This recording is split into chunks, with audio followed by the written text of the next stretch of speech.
Bienvenida o bienvenido a esta exploración detallada. Hoy nos metemos de lleno en el mundo de la radioafición acá en Uruguay. Vamos a usar como guía el reglamento oficial de la URSEC, ¿viste? La Unidad Reguladora de Servicios de Comunicaciones, el que está vigente desde marzo de 2023.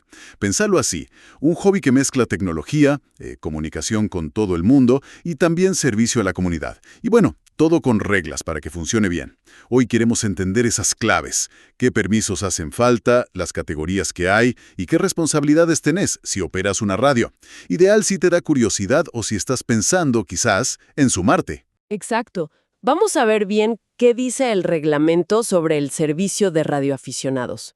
Quiénes pueden ser parte, cómo se espera que se comuniquen y, bueno, qué se necesita para tener una estación legal, ¿no? Desde los permisos hasta cómo comportarse en el aire. Es como asomarse a un universo de comunicación con sus propias normas, su cultura. Ok, me gusta esa mezcla de, digamos, libertad y estructura. Dale, empecemos a desglosar. A ver, ¿qué es ser radioaficionado según estas normas? Mira, la definición es bastante clara. Es una persona que tiene autorización y que le interesa la radiotécnica por motivos personales. O sea, sin buscar plata con esto. Usa su estación para aprender, para hablar con otros radioaficionados y para hacer estudios técnicos. El servicio de radioaficionados es eso, un servicio de radiocomunicación para instruirse, comunicarse, pero sin fines de lucro. Eso es clave. Entendido. Entonces, nada que ver con una radio comercial o una AM/FM pública. Es un espacio para los que les gusta la tecnología de radio. Y dijiste autorizada. ¿Cómo se consigue esa autorización? ¿Es difícil? Bueno, necesitas el permiso de radioaficionado. Es personal, no se lo puedes pasar a nadie, y lo da la URSEC, claro, después de cumplir algunos requisitos. No es simplemente ir y comprar un equipo y listo. Hay un proceso. ¿Y ese permiso te dura para siempre o...? No. Para las categorías principales dura 5 años. Después se puede renovar, obvio. Y acá entra algo importante. En las categorías hay como 3 escalones, ¿viste? Inicial, general y superior. Funcionan como un camino. Vas aprendiendo y te van habilitando más cosas. Ajá. O sea que no todos los radioaficionados pueden hacer exactamente lo mismo. ¿Qué te permite cada categoría? Suena a que hay niveles, digamos. Tal cual. La categoría enmarca principalmente 2 cosas. En qué bandas de frecuencia podés transmitir y con cuánta potencia máxima. Por ejemplo, la categoría inicial, es para arrancar. Te deja operar en bandas bastante usadas, como 80 metros, 40 metros, 10 metros, 2 metros. Son buenas para aprender, para hacer contactos más locales, ¿viste? Pero tenés límites de potencia. Por ejemplo, 100 vatios PEP en 80 metros. Y no podés usar sistemas más complejos, como repetidoras muy sofisticadas. Entiendo. Es como empezar con lo básico. ¿Y la categoría general? ¿Qué suma? La general ya te abre mucho más el panorama, ¿eh? Te da acceso a más bandas, incluyendo algunas muy buscadas para hablar lejos, lo que llamamos DX, como 160 metros, 20 metros, 15 metros, y además podés usar más potencia, hasta 600 vatios PEP en 80 metros, por decirte algo.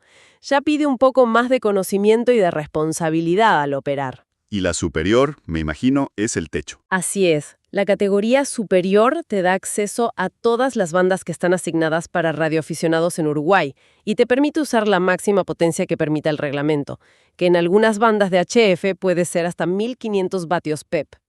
Para llegar a general y después a superior, no alcanza con tener antigüedad, mínimo 1 año en la categoría anterior. También tenés que aprobar exámenes teóricos más difíciles, sobre reglamento, teoría de radio más avanzada, procedimientos. Es un reconocimiento a la experiencia, al conocimiento técnico. Y hablando de exámenes, ¿cómo son? ¿Hay que ser ingeniero para salvarlos? Dijiste que ya no piden saber código Morse, ¿verdad? Correcto, lo del código Morse, que fue algo histórico, ¿no? Ya no es obligatorio acá en Uruguay para sacar la licencia. El examen teórico cubre el reglamento específico, los procedimientos operativos, o sea, cómo llamar, cómo usar las bandas, y teoría básica de electricidad, de radio. No hace falta ser ingeniero, pero sí hay que estudiar. Y un paso previo interesante. Antes del examen tenés que presentar una constancia de que hiciste unas prácticas operativas. Generalmente la supervisa un radioclub. Es para que te familiarices con manejar una estación de verdad. Tiene sentido, sí. Asegurarse de que la gente sepa lo básico antes de salir al aire. ¿Y hay alguna facilidad para gente que ya labura en áreas técnicas? Sí, el reglamento piensa en eso. Los ingenieros y técnicos titulados en telecomunicaciones o electrónica. Y también cierto personal militar con formación especial. Bueno, a ellos les pueden exonerar la parte técnica del examen. Tendrían que aprobar solo la parte de reglamento. Y también hay flexibilidad para colegas de otros países, ¿viste? Se dan permisos temporales hasta por 1 año por reciprocidad o cortesía. Esto es para radioaficionados extranjeros que visitan o viven temporalmente acá. Y también se reconoce el Permiso Internacional de Radioaficionado, el IARP. Es un acuerdo interamericano que facilita operar acá a visitantes de países que estén en ese convenio. Bien, entonces, una vez que tenés el permiso y tu categoría, salís a transmitir. Pero dijiste que las frecuencias se comparten. ¿Cómo funciona eso para que no sea un lío? Suena que podría ser un caos. Es una buena imagen, sí. El principio que manda es el uso común. Las frecuencias son de todos, digamos. No hay canales exclusivos para una persona, salvo para repetidoras o radiofaros, que son casos aparte. Esto te obliga a cooperar y a escuchar mucho. Antes de apretar el micrófono, tenés que escuchar si la frecuencia está libre. Y una regla de oro escrita en el reglamento. Usar siempre la mínima potencia necesaria para que te escuchen bien. No se trata de gritar más fuerte, sino de ser eficiente y respetuoso. La cortesía radial, claro. Y supongo que es clave saber quién está hablando. ¿Cómo es eso de la identificación? Fundamental. A cada radioaficionado, la URSEC le da un distintivo de llamada único. Acá en Uruguay todos empiezan con CX. Después viene un número, del 1 al 9, que indica más o menos la zona geográfica, y después 2 o 3 letras que completan tu identificación única. Hay una convención, ¿viste?, donde la primer letra después del número suele indicar el departamento. Por ejemplo, A, B o C para Montevideo, D para Canelones.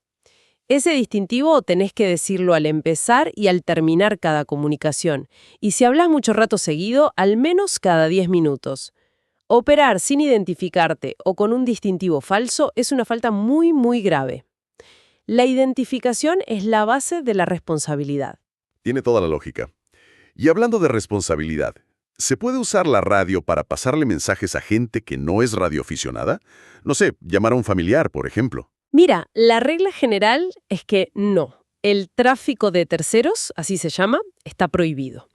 La comunicación tiene que ser entre radioaficionados y sobre temas del hobby, técnicos, personales, pero, y esto es muy importante, hay excepciones cruciales, emergencias o desastres.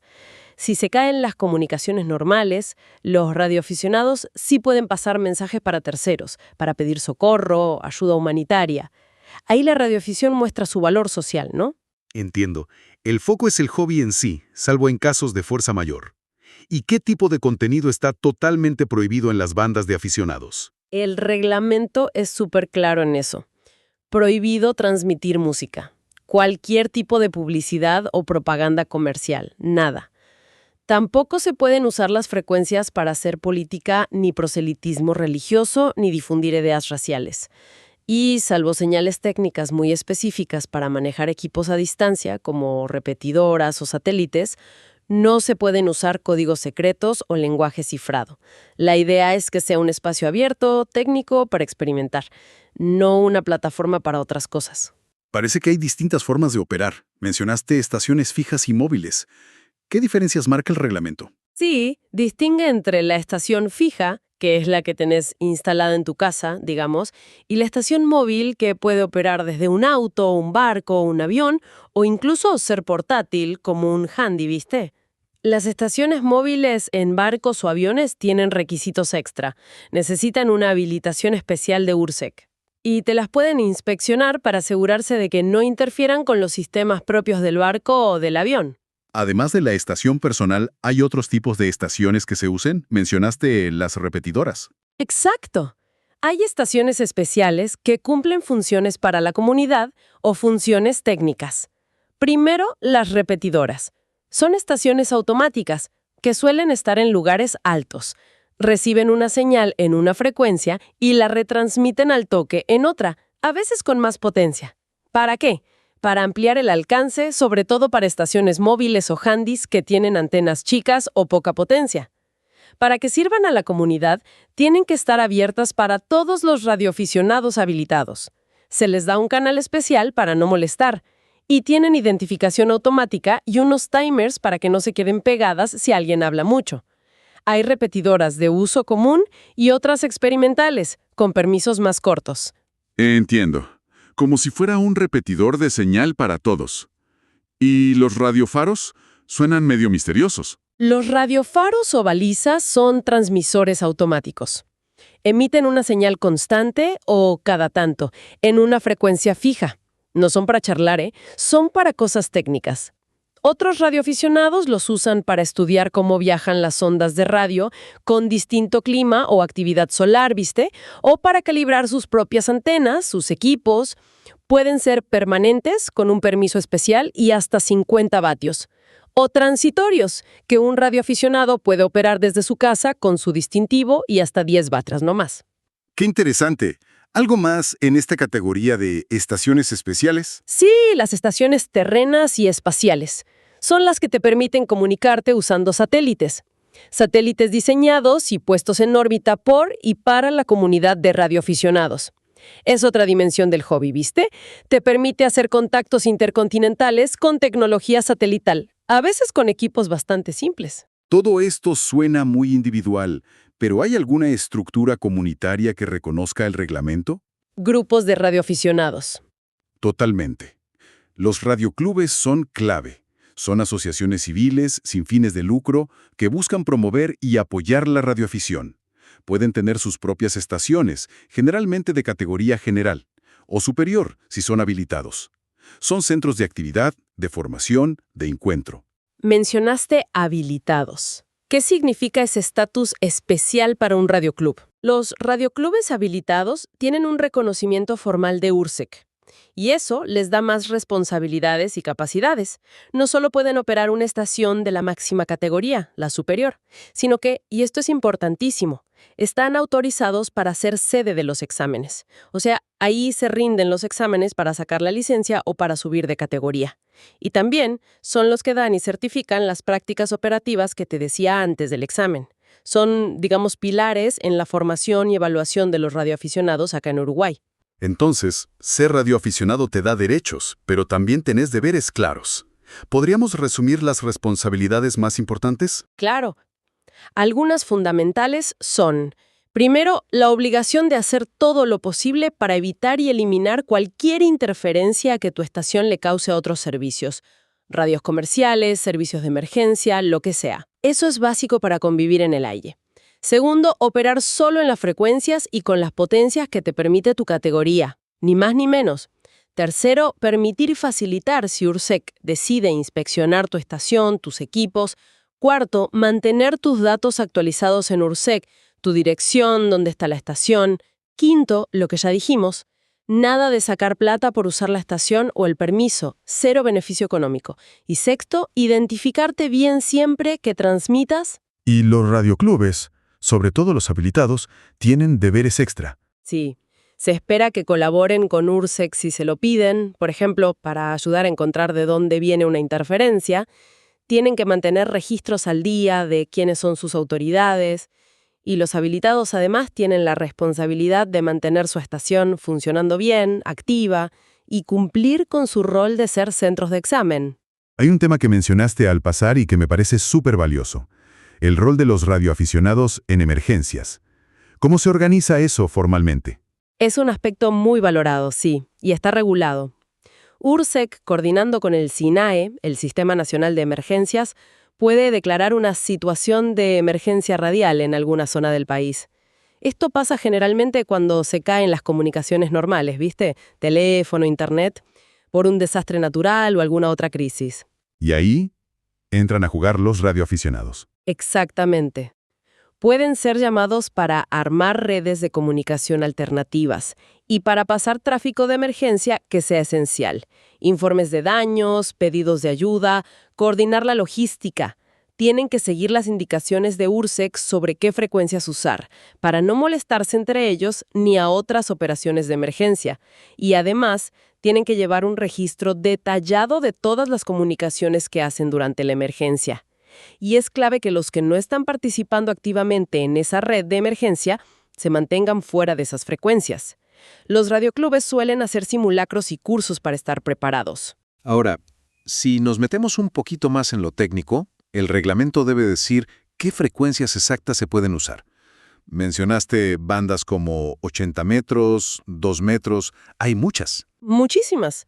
El reglamento detalla un montón de bandas asignadas a la radioafición en Uruguay. Bandas de frecuencias muy bajas en ondas largas, la banda de 2.200 metros, que está cerca de los 136 kHz, hasta frecuencias altísimas en ondas milimétricas. La banda de 4 milímetros arriba de los 240 GHz. Es un campo de juego tecnológico enorme, la verdad, y una distinción importante es si la banda te la dan a título primario o secundario.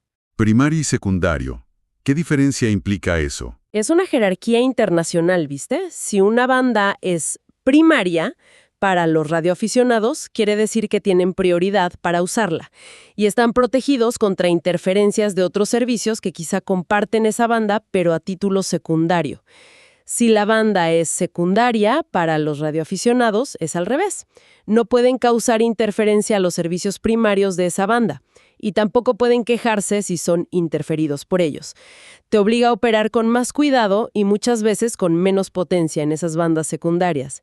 Dentro de cada banda, además, el reglamento suele recomendar pedacitos para distintos modos de transmisión, para organizar un poco el tráfico, ¿no? Telegrafía CW, voz analógica como BLU o FM, modos digitales como el FT8, que anda bárbaro para señales débiles, o RTTI, que es como un teletipo por radio, voz digital, hasta televisión de aficionado, ATV. Y la potencia ya vimos que depende de la categoría.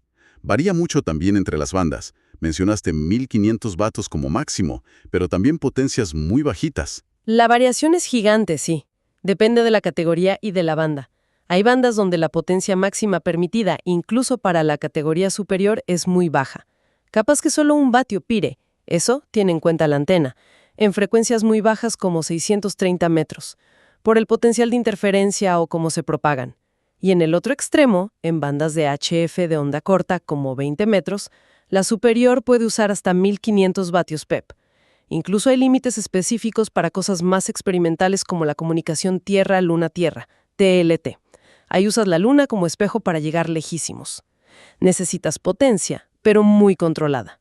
La regla siempre es usar la mínima necesaria, pero el techo varía muchísimo. Con tantas reglas, es lógico que alguien pueda incumplirlas. ¿Qué pasa entonces? ¿Hay consecuencias? Sí, claro.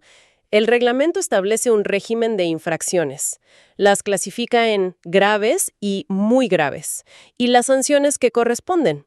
La idea es disuadir las conductas que perjudican al servicio o a otros que usan el espectro.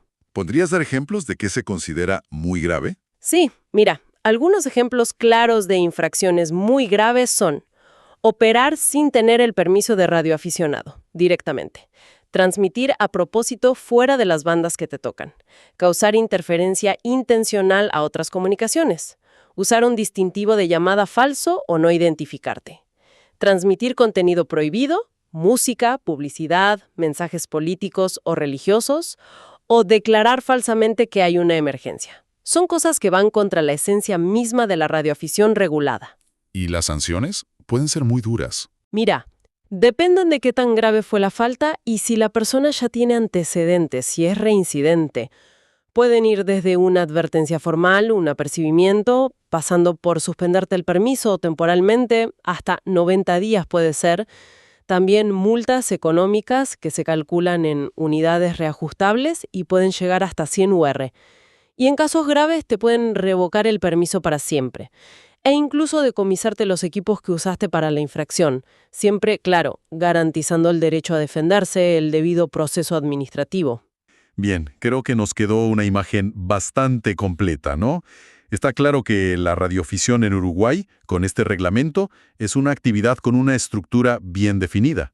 No es solo un hobby así nomás, sino una disciplina técnica con reglas claras sobre cómo entrar, cómo operar y cómo convivir en las ondas. Exacto.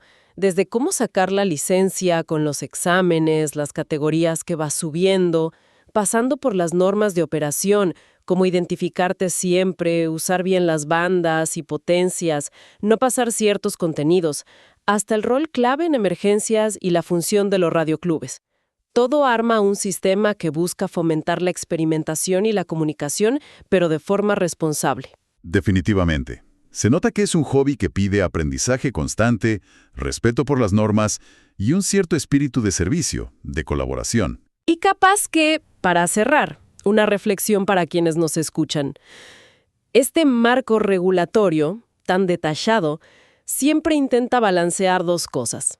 Por un lado, la libertad para explorar y comunicar, que es la esencia de la radioafición, y por otro, la necesidad de ordenar un recurso que es finito y compartido, como el espectro radioeléctrico.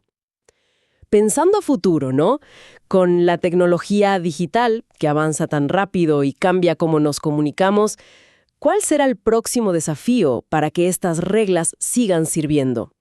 ¿Cómo adaptar la normativa para que la radioafición siga siendo un lugar para innovar técnicamente y para ser útil, sin perder su esencia? En un mundo cada vez más conectado, pero también más complejo. Es algo para pensar, ¿no?